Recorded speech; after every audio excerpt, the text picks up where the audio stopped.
Okay, तो ये projectile का इक्वेशन ऑफ ट्रेजेक्ट्री हमने निकाली यहाँ पे। ऑलमोस्ट ये प्रोजेक्टाइल का ये वाला टॉपिक कंप्लीट हो गया है। बस कुछ मैं इसके इंपॉर्टेंट पॉइंट्स और बताता हूँ।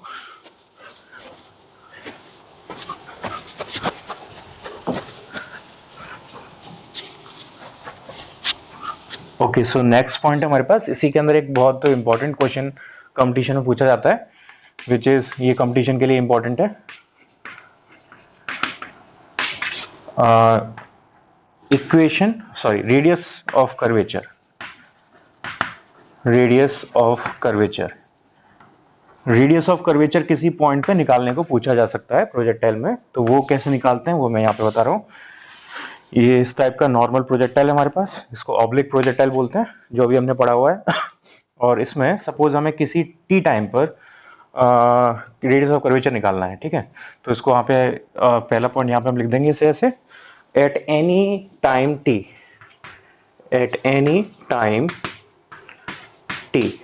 ओके, तो बेसिकली रेडियस ऑफ कर्वेचर का मतलब क्या है कि किसी भी पॉइंट पर जो कर्व बन रहा है, अगर उससे आप सेम कर्व को लेके एक सर्कल बनाओगे तो उसके सेंटर से जो रेडियस आएगी वो कितनी होगी, वो रेडियस ऑफ कर्वेचर है। तो किसी टी टाइम पर हमें ये कर्वेचर निकालना है, ठीक है। तो इसका फॉर्मूला होता है रेडियस ऑफ कर्वेचर का, radius of curvature r c, suppose मैं ऐसे बोल देता हूँ, आर सी का फॉर्मूला होता है वी स्क्वायर अपॉन ए सी। और v को यहाँ पे vt लिखेंगे तो ज्यादा बेटर रहेगा। यहाँ पे v का मतलब है टेंजेंशियल वेलोसिटी या टेंजेंशियल स्पीड, यानी जो उस कर्व के टेंजेंशियल वेलोसिटी होगी या स्पीड होगी उसको हम vt लेंगे यहाँ पे। और ac है सेंट्रीपिटल एक्सेलरेशन, सेंट्रीपिटल एक्सेलरेशन। तो ये इसका फॉर्मूला होता है, इससे हम इसे निकाल सकते हैं। जिन लोगों को नहीं पता सेंट्रीपिटल एक्सेलरेशन क्या होती है, सर्कुलर मोशन का टॉपिक है। सर्कुलर मोशन अभी आया नहीं है तो मैंने अभी बताया नहीं डिटेल में उसे, मैं पढ़ाऊंगा इसमें इसी चैप्टर में सर्कुलर मोशन को। तो सर्कुलर मोशन में एक दो टाइप की एक्सेलरेशन लगती हैं। तो एक एक्सेलरेशन हमेशा उसमें सेंटर की तरफ वर्क करती है, तो वो जो सेंटर की तरफ वर्क करने वाली एक्सेलरेशन है उसको हम सेंट्रीपिटल एक्सेलरेशन बोलते हैं। तो अभी सिर्फ आप इतना याद रखो, the acceleration working towards the centre on a circular path और curved path is called centripetal acceleration. तो यहाँ पे वो सेंट्रीपिटल एक्सेलरेशन लेनी है और ये टेंजेंशियल वेलोसिटी लेनी है। इन दोनों का इस फॉर्मूले से रेडियस ऑफ कर्वेचर आ जाएगा हमारा। अब ये कैसे निकालेंगे वो देखते हैं टी टाइम पर। तो सपोज बॉडी टी टाइम पर यहाँ पर है, ठीक है। तो इसकी जो टेंजेंशियल वेलोसिटी होगी वो तो होगी इधर, ये है टेंजेंशियल वेलोसिटी जी, और जो इसकी नॉर्मल वेलोसिटी होगी ये उसी के बराबर होगी, ठीक है। तो वही टेंजेंशियल वेलोसिटी है। और अब इसका चाहिए हमें, ग्रेविटी नीचे की तरफ वर्क करेगी ऑब्वियसली। अब सेंट्रीपिटल एक्सेलरेशन चाहिए, तो सेंट्रीपिटल एक्सेलरेशन जो है वो सेंटर की तरफ वर्क करती है जैसे मैंने बोला। और अगर आप सर्कल बनाओगे तो हर पॉइंट पर जो टेंजेंशियल वेलोसिटी होती है सेंट्रीपिटल एक्सेलरेशन उसके हमेशा परपेंडिकुलर आती है। तो सेंट्रीपिटल एक्सेलरेशन को पहचानने का सिंपल सा तरीका यह है कि जो वेलोसिटी हमारे पास टेंजेंशियल उसके परपेंडिकुलर डायरेक्शन में एक्सेलरेशन हमें देखनी है, वही सेंट्रीपिटल एक्सेलरेशन होगी और वो कर्व की तरफ होनी चाहिए। तो ये टेंजेंशियल वेलोसिटी है, तो जो सेंट्रीपिटल एक्सेलरेशन की डायरेक्शन होगी वो उसके परपेंडिकुलर होगी नीचे की तरफ। ऊपर भी परपेंडिकुलर हो सकता है, लेकिन हमें किस तरफ लेना है, जिधर कर्व जा रहा है। तो कर्व हमारा इस तरफ जा रहा है तो हम नीचे की तरफ लेंगे, अगर ये ऊपर की तरफ जा रहा होता तो ऊपर लेते, करेक्ट। तो ये सेंट्रीपिटल एक्सेलरेशन होगी। अब ये हमें निकालनी है यहाँ पे। वी टी टाइम पर वेलोसिटी है वो हम निकाल चुके हैं पीछे प्रोजेक्टाइल के डेरिवेशन में, ये हमें चाहिए। तो सपोज यहाँ पे ये इनिशियल वेलोसिटी जो है वो थीटा एंगल बना रही थी, और यहाँ पे ये जो वेलोसिटी है वो थीटा डैश या अल्फा, सपोज मैं बोल देता हूँ अल्फा एंगल बना रही है। तो अगर ये एंगल अल्फा है तो ये वाला एंगल भी अल्फा होगा, क्योंकि ये वाला एंगल यहाँ पे ये 90 डिग्री होना चाहिए। ज्योमेट्री से आप देख सकते हो सिंपली, तो 90 माइनस अल्फा हो जाएगा, और ये वाला एंगल भी 90 है तो ये अल्फा आ जाएगा। तो ज्योमेट्री से आप चेक करना, आपको भी पता चल जाएगा। ये अगर अल्फा है तो ये भी अल्फा होना चाहिए। ओके, तो ये अल्फा है तो जी के यहाँ पे दो फैक्टर्स हो जाएंगे। जी का इस साइड में जो फैक्टर आएगा वो होगा जी कॉस अल्फा, यानी ए सी की जो वैल्यू आएगी वो जी कॉस अल्फा होगी। तो हमें ए सी पता चल गया, जी कॉस अल्फा है। वी टी या v at any time t ये हम निकाल चुके हैं ऑलरेडी। ये हमारे पास आया था वी एक्स आई कैप प्लस वी वाई जे कैप, और वी एक्स की वैल्यू होती है यू एक्स के बराबर, यानी यू कॉस थीटा। तो u cos theta i cap plus v y की वैल्यू दो फॉर्मूले से निकाली थी हमने, एक तो v equal to u plus at फॉर्मूले से, और एक तीसरे वाले फॉर्मूले से v square equal to u square plus two S. तो अगर पहले वाले फॉर्मूले वाली वैल्यू लगाओगे आप तो वो वैल्यू आई थी you sine theta minus g T, you sine theta minus g T J cap. तो ये हमारे पास v है और इसका स्क्वायर करना है, यानी इसका हमें मैग्नीट्यूड निकालना पड़ेगा। तो v का मैग्नीट्यूड क्या आएगा, और यही vt है ना, बार बार बताने की जरूरत नहीं है, यही vt है। तो vt का मैग्नीट्यूड क्या हो गया, ये वेक्टर फॉर्म में लिखा हुआ है। तो vt का मैग्नीट्यूड हो जाएगा under root you square cos square theta plus u sine theta minus g t square. Correct. तो ये हमारी वैल्यू आ गई और इसको हम प्लेस कर देते हैं। तो हमारे पास आर सी यहां से आ जाएगा क्या, यहां से आर सी आएगा वी स्क्वायर टी का मतलब you square cos square theta plus u sine theta minus g t square. ये तो वैल्यू हो गई वी टी स्क्वायर की, अंडर रूट हट गया स्क्वायर से, और ए सी की वैल्यू हमने निकाली थी जी कॉस एल्फा। तो जी कॉस एल्फा ये वैल्यू आ जाएगी। ओके है ना, करेक्ट, ठीक है। तो ये हमारे पास रेडियस ऑफ कर्वेचर आ गया।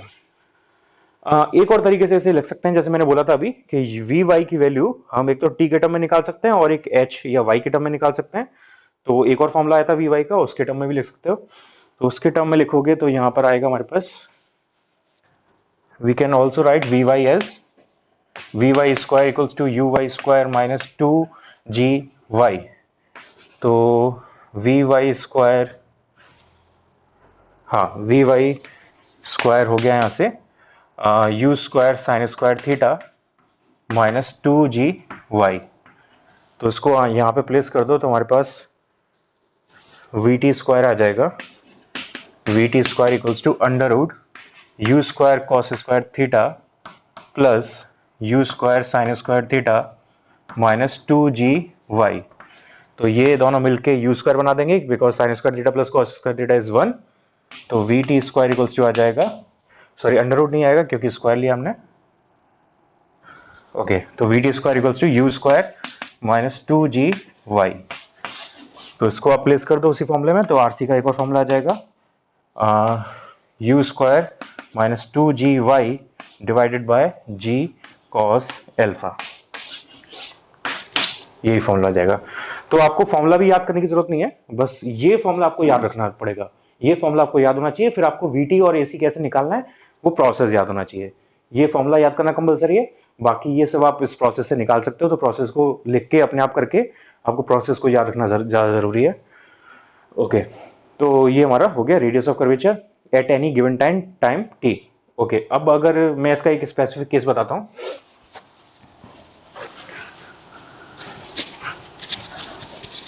इसका एक स्पेसिफिक केस, उसको सेकंड में ले लेते हैं। एट हाईएस्ट पॉइंट, सपोज हम इसको यूज करके हाईएस्ट पॉइंट पर निकालने की कोशिश करते हैं। एट हाईएस्ट पॉइंट, तो डायग्राम में हाईएस्ट पॉइंट यहाँ पर, और हाईएस्ट पॉइंट पर वेलोसिटी क्या होती है, सिर्फ हॉरिजॉन्टल डायरेक्शन में होती है। तो जो वेलोसिटी यहाँ पे आएगी वो u के बराबर होगी, यू एक्स के बराबर होगी, यानी यू कॉस थीटा के बराबर होगी, क्योंकि वी वाई यहाँ पे बेसिकली जीरो है।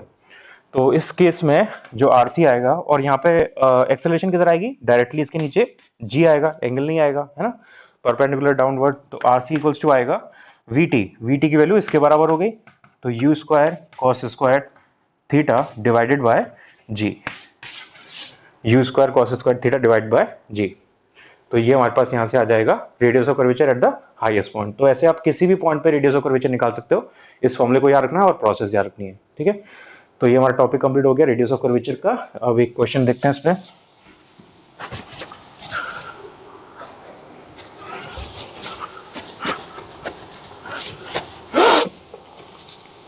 Okay, find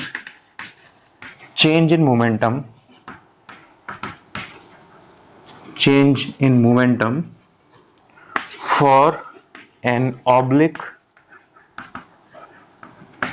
projectile thrown with speed u at angle alpha first between initial and final point final point second between initial and highest point, and third between highest and final point, highest and final point. Okay, हमें change in momentum निकालना है, and the mass of object is m, मास है m. Okay, change in momentum find करना है. तो diagram हमारा oblique projectile का मतलब जो सिंपल प्रोजेक्टाइल अभी हमने पढ़ा हुआ है उसको ऑब्लिक बोलते हैं. ऑब्लिक का मतलब है जो दो डायमेंशन में हो.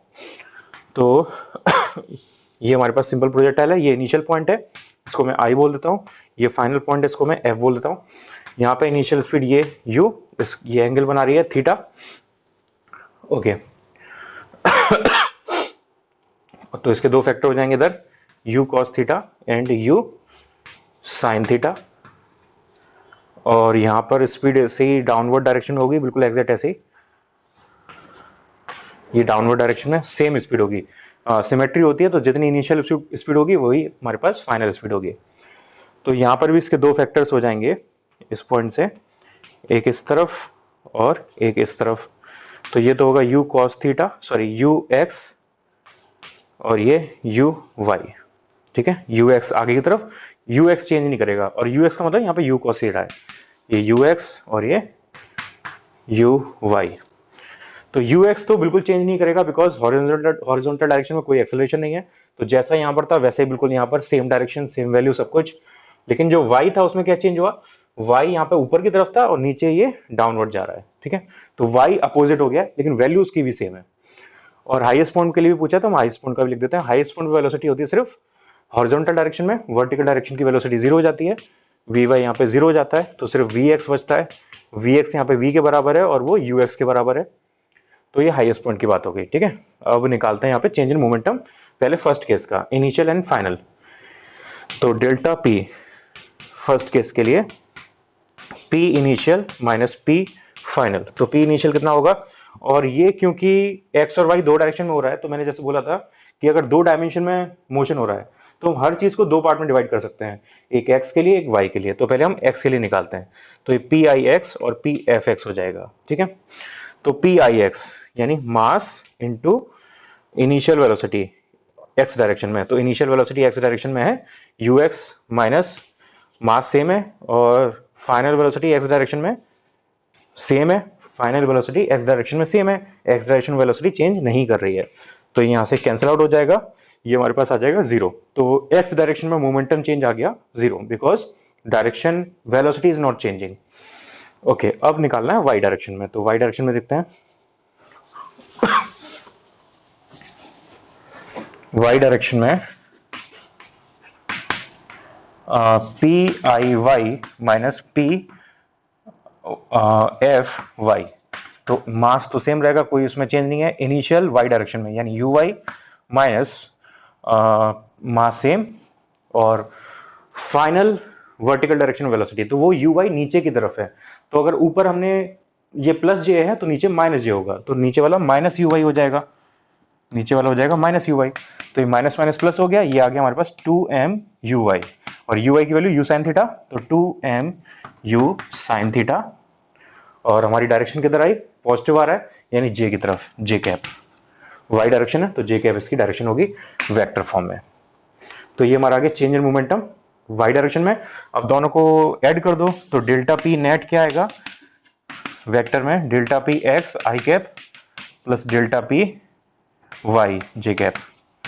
ठीक है, तो ये हमारा डेल्टा पी वाई पूरा ही आ गया था यहाँ पे. तो और ये जीरो आ रहा था, तो जो हमारा ये आंसर आ रहा है वही हमारा नेट आंसर होगा, यानी नेट आंसर यही है 2mu sine theta J cap.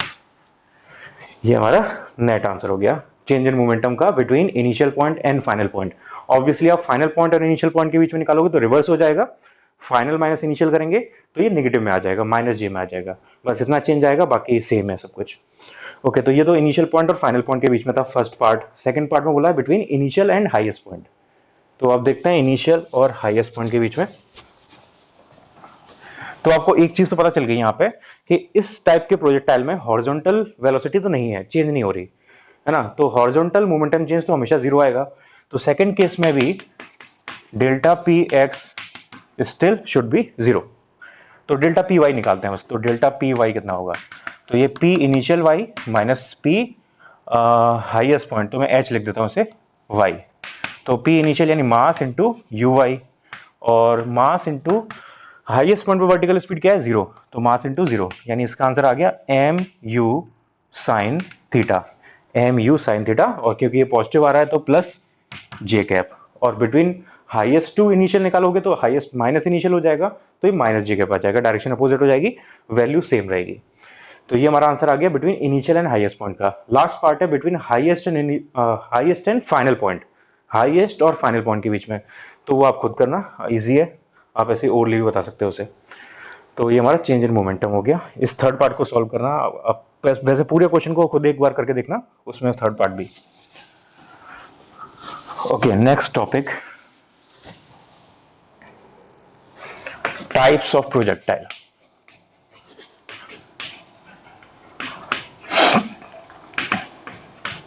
Types of projectile, अभी हमने प्रोजेक्टाइल पढ़ा, और ये सिंपल टाइप का प्रोजेक्टाइल है जो ग्राउंड टू ग्राउंड जा रहा है, लेकिन उसके कई वेरिएशन भी हो सकते हैं, जैसे हम इसे इंक्लाइन से फेंक सकते हैं या किसी हाइट से फेंक सकते हैं, तो वो टाइप्स के अंदर आ जाएगा।